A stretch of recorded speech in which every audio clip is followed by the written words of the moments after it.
Dixo Daily presenta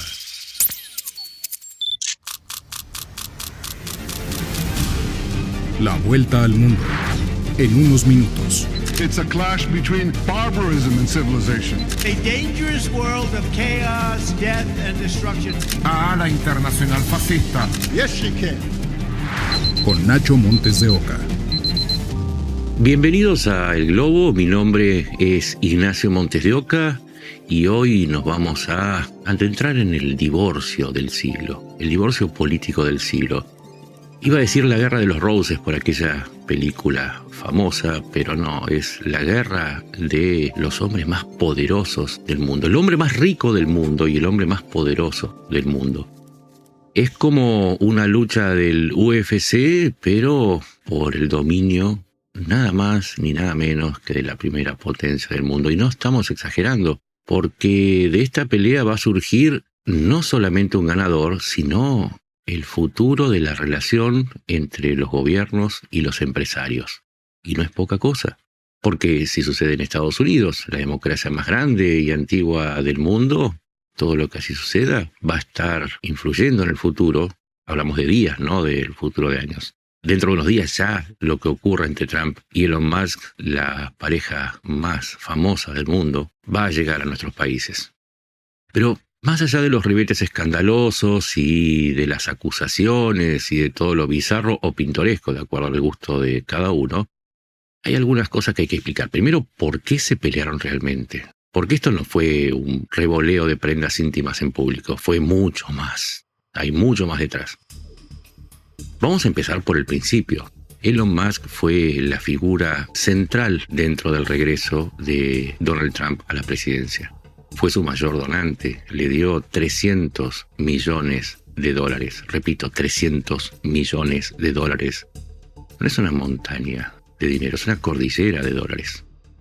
Pero además había comprado Twitter o X, como se llama ahora, en donde los algoritmos, y esto no es un secreto, eso lo sabe todo el mundo, de pronto empezaron a darle mayor importancia a los mensajes que favorecían los discursos conservadores y de corte nacionalista que proponía Donald Trump, y a bajar la representación y la visibilidad de aquellos que tenían un corte más progresista y, si se quiere, más internacionalista.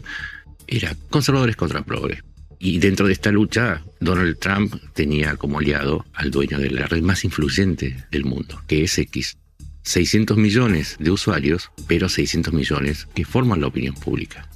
Es decir que si Trump llegó fue porque Elon Musk le hizo upa, por decirlo en términos políticos, porque si no, no sé si llegaba. Y tuvo un resultado fantástico, puso $300 millones y consiguió poner un presidente. Ya tenemos un precio, pero faltan otros precios.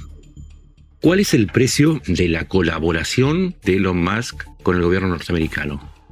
¿Te parecen mucho $300 millones? Bueno, ahora te vas a asombrar. Solamente en el programa de la empresa SpaceX con la NASA, SpaceX es una empresa de Elon Musk, en ese contrato de colaboración hay $14.800 millones involucrados. Solo en ese contrato. Con una opción dentro de los próximos 20 años de gastar otros $50.600 millones. Es como la lotería, lo que sale el billete y lo que vale el premio. Y no es la única lotería en la que Elon Musk tuvo números ganadores. Solamente en los convenios tecnológicos con la Secretaría de Defensa hay otros 5.600 millones, que incluyen, por ejemplo, el uso de la red satelital Starlink, que es también de Elon Musk, con opción a otros 2.800 millones. Insisto, 300 millones puso Elon en Trump en la campaña. Y después hay otras cifras menores, otros contratos menores que valen nada. $400 millones, por ejemplo, el proveerle algún tipo de blindados al Departamento de Estado de los Estados Unidos. Pero cuando empezamos a sumar tenemos más de $70.000 millones. Insisto, 300 contra $70.000 millones. No es que Elon Musk apostó. En todo caso, protegió y buscó ampliar esos fondos. Pero apenas llegó al gobierno, Elon Musk no se quedó tranquilo, sino que se hizo cargo de, vamos a llamarla, la oficina de motosierra. Una oficina creada a propósito para recortar el gasto porque Elon Musk, más allá de sus particularidades, es un convencido de que el Estado está gastando mucho en los Estados Unidos. y pidió y consiguió que lo pusieran al frente del DOGE, por sus siglas en inglés, DOGE, y empezó la tarea de recortar. Y acá empezaron los problemas. Él recortó todo lo que pudo. Por ejemplo, eliminó 250.000 empleos del Estado. 250.000, 250.000 de personas, hecho Elon Musk.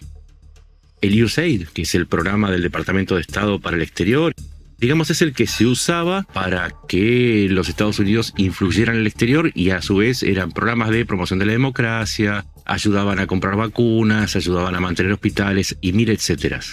Prácticamente lo cortó. Cortó los fondos del USAID 88%. O sea, casi lo dejó en estado de coma. En su tarea de cortar con la motosierra y no con el escalpelo, porque fue un recorte brutal, logró ahorrar mucho menos de lo que se proponía. Inicialmente, cuando empezó su tarea, dijo: voy a recortar gastos por 2 billones de dólares, o sea, 2 millones de millones de dólares. Pero para mayo había cortado 160.000 millones de dólares. Hay una diferencia, ¿no? Si vos querés cortar 2 billones y cortás 160.000 millones, algo está fallando, y eso lo empezó a enojar mucho a Elon Musk. Y ahora vas a comprender de dónde viene esa pelea. Porque cuando empezó a recortar, primero en el Pentágono le dijeron: bueno, pero no es que nosotros podemos cortar, por ejemplo, la compra de aviones o de tanques. Sí podemos aceptar cortar con los programas a favor de los LGBT o la inclusión de los negros. Podemos hacerlo, pero hay cosas en las que no vas a poder cortar. Y cortó en programas menores. Secretaría de Cultura, Secretaría de Energía, todas las secretarías de salud, de educación, le empezaron a decir lo mismo. Le empezaron a poner un freno y por eso terminó cortando nada más que 160.000 millones y ahí se empezó a enojar Musk. Pero había algo más. Tenían que tocarle el traste donde guardaba la billetera. Porque lo que termina de enojar a Musk son los aranceles. ¿Se acuerdan el 2 de abril del Liberation Day, el Día de la Liberación? Trump decidió emprender contra todo el mundo, contra aliados, adversarios y pingüinos en el Polo Sur. Le metió aranceles a todo el mundo, pero especialmente a China. Y ahí empieza el problema. En China, Elon Musk, Tesla, su empresa, tiene 2 gigafábricas. No son megafábricas, son gigafábricas. Son las que le generan la mayor cantidad de ingresos a Tesla. Y los aranceles eran un problema, porque ahora si él quería fabricar una pieza en China y llevarla a Estados Unidos, iba a pagar el arancel. Hoy quedó en 145. Es decir, si sale $100 para entrar a Estados Unidos, tiene que pagar $143 encima. Y ahí empezó a molestarse, porque además sus acciones empezaron a caer. De tan pegado que estaba Trump, el enojo que generaban los aranceles y las políticas en general, la política hacia Ucrania, la política hacia Canadá, hizo que empezara a quedar su imagen pegada a la de sus empresas. Y sus empresas empezaron a perder ventas. Nada, poquito, 80% de las ventas en el exterior. Considerando que la fábrica de China representa el 60% de las ventas globales de Tesla, se pueden imaginar que además de caro, con caída de ventas, esto resultó en la caída de las acciones, que perdieron el 50% de su valor. Es decir, la empresa Tesla pasó a valer la mitad de lo que valía antes de que Elon entre al gobierno de Trump y Trump decidiera empezar la guerra arancelaria. Causa-consecuencia. De esto se trata el globo, ¿no? De explicarte por qué. Entonces sumemos, no lo dejan recortar, lo afectan en lo personal, y además, entre los recortes, empieza a aparecer la idea de que, bueno, no está haciendo bien su trabajo, pero no lo dejan hacer bien su trabajo porque los propios funcionarios de Trump quieren frenarlo. Y Trump no frena a los que quieren frenar a Elon Musk. Y por más que Trump se mostrara con un Cybertruck para reforzar las ventas de Tesla, ya había un mar de fondo y este matrimonio político empezaba a hacer ruido por todos lados, porque además vino el golpe final cuando Donald Trump anunció que de 970.000 millones de dólares del presupuesto anual de defensa del 2025 lo iba a subir a 1 billón, 1 millón de millones. ¿Por qué? Porque quería construir un sistema de defensa, comprar más tanques, más aviones, más misiles. Este sistema de defensa antiaérea llamado Golden Dome, que quiere proteger a todo Estados Unidos al estilo del sistema israelí, iba a costar unos 470.000 millones de dólares. Entonces alguien tiene que empezar a pagarlo, y para empezar a pagarlo había que sumar 130.000 millones. Y Elon explotó, porque dijo: yo recorté 160 y de pronto me estás sumando 130 de la nada. Y además aparece lo que Trump le llamó la gran ley, la bella, que es algo así como una reforma tributaria que modifica todo el sistema impositivo de Estados Unidos. Y en esa ley, en ese cambio de reglas, se preveía un aumento del gasto estatal del 6%. Y eso fue el acabose para Elon Musk. Porque dijo, perdí valor en mis empresas, gané desprestigio, atacaron a mis concesionarias de Tesla. Me han atacado por todos lados, no me dejan recortar y ahora suben el presupuesto. Entonces, cuando la ley pasa a la Cámara Baja y llega a la Cámara Alta, los senadores republicanos, que se supone que este era un trámite, ¿no? De los 100 senadores tiene 53 el bloque republicano, empiezan a aparecer senadores que dicen, no vamos a aprobar la reforma impositiva. Y no uno, no dos, cerca de 16. Lo que pasa es que así como Elon Musk puso $300 millones en la campaña de Trump, también había puesto dinero en las campañas de muchos senadores republicanos. Y entonces los empezó a llamar y les dijo, yo soy donante tuyo, y esta ley va en contra de los principios republicanos. Elon Musk armó la revuelta legislativa en contra de Donald Trump. Y ahí reaccionó Donald Trump y dijo, con Elon sí, se ha ido bien, pero bueno, yo no lo necesito. Y esta era la respuesta a una expresión de Elon Musk cuando dijo que la reforma era abominable, producto de un pensamiento despreciable. Y acá empezó la guerra, y acá ya llegamos al presente. Ahora vas a entender la seguidilla de posteos en X. Cuando Elon Musk dijo, yo te ayudé a llegar a ese cargo. Eso se lo dijo el presidente de Estados Unidos a Donald Trump, y lo calificó de ingrato.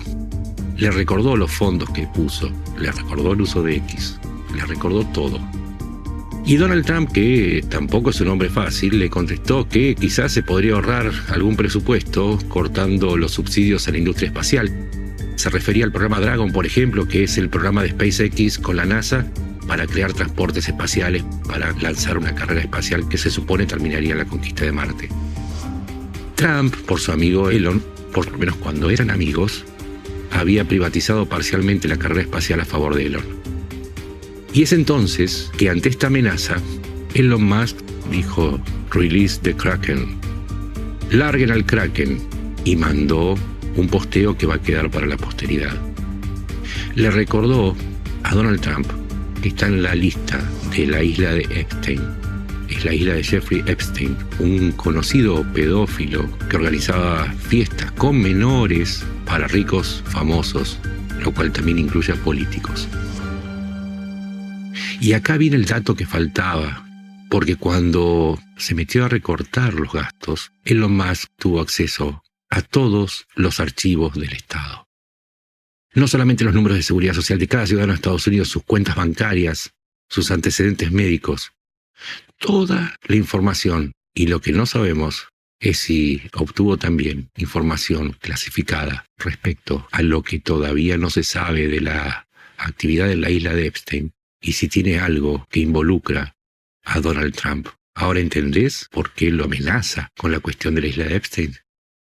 Cuando leyó este posteo, Donald Trump usó su propia red, Truth Social, para decir que bueno, que era tiempo de hablar de la ley impositiva, y Elon Musk no aceptó el pedido de tablas. Volvió a hablar del tema Epstein, publicó un video de Epstein con Donald Trump en 1992, y reposteó a alguien que decía que quizás era tiempo de hacer un impeachment, es decir, de sacar a Donald Trump de su cargo y reemplazarlo por el vicepresidente J.D. Vance. Para que entiendan, y con esto cerramos, lo que estamos presenciando es el modo en que un empresario, el hombre más rico del mundo y quizás el más influyente del planeta, está poniendo en duda a un presidente de la nación más poderosa del mundo al que ayudó a llegar a su puesto. Y ahora amenaza con sacarlo. Y del lado de Donald Trump, por fin encontró un límite a su poder. ¿Y en quién lo encontró? En su Judas tecnológico, en aquel que lo ayudó a llegar y que se suponía le iba a ayudar a ejecutar su plan de gobierno con este recorte.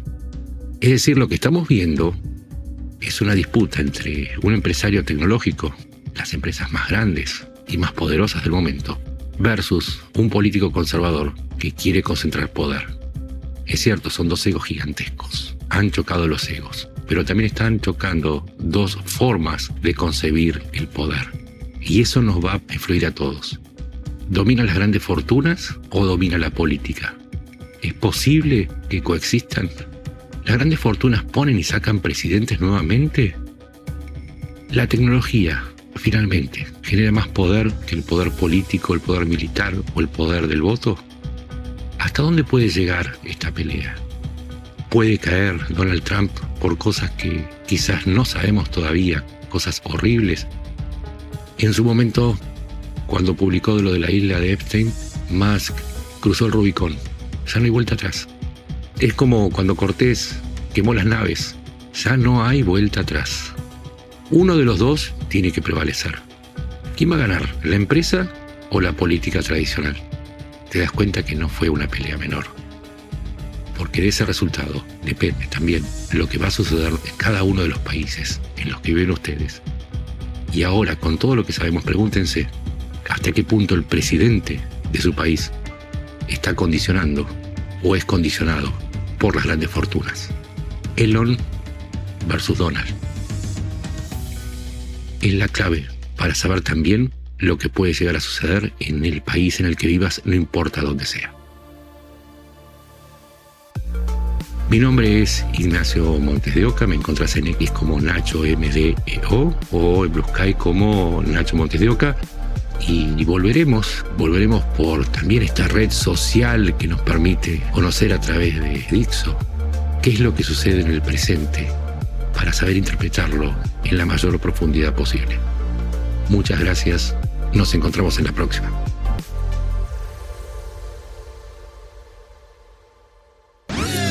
Una producción de Dixo.